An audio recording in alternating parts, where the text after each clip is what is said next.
tentative pour faire baisser les salaires, restaurer entre guillemets la rentabilité de certaines entreprises françaises en se foutant complètement du reste, mais c'est surtout sauver le capitalisme alors que tout le monde sait que maintenant ça s'approche d'une crise assez forte au niveau financier, donc ça veut dire encore plus de misère qui va arriver. Donc cette loi-là, c'est du rafistolage, elle arrive 30 ans après les autres pays, donc ils sont en retard et en plus ça ne servira à rien parce que ça va être toujours plus de misère, donc ils s'en foutent, ils se foutent du monde, quoi.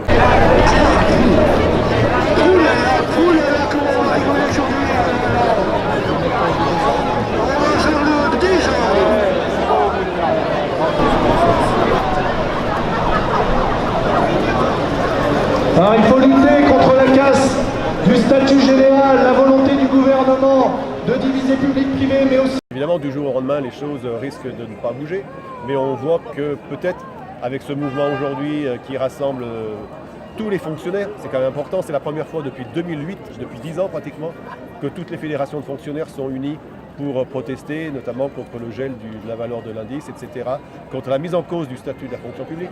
Donc on voit que les choses, elles bougent, même si elles ne bougent pas peut-être aussi vite que nous à la CGT on voudrait, et dans le même sens que nous bien sûr, mais on s'aperçoit qu'elles bougent. Donc on a évidemment la conviction que les choses peuvent changer.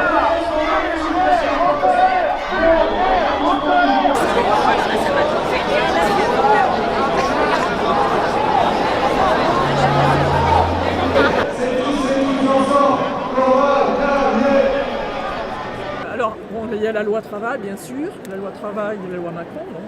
Loi Macron qui, effectivement, remet en cause pas mal de choses, et notamment, c'est l'inversion de la hiérarchie des normes. Et ça permet, dans les entreprises, de négocier des accords quand il y a un syndicat. Parfois, il n'y en a pas. Et ça sera négocié avec quelqu'un qui sera désigné comme ça, qui sera choisi. Donc, c'est pas tolérable. On peut remettre en cause comme ça la durée du travail, on peut remettre en cause un certain nombre d'acquis que les gens avaient dans ce On a besoin de sécurité, de défense de l'emploi et pas de précarisation. Il y a l'augmentation de la CSG, notamment pour les retraités, où là, il n'y a aucune compensation.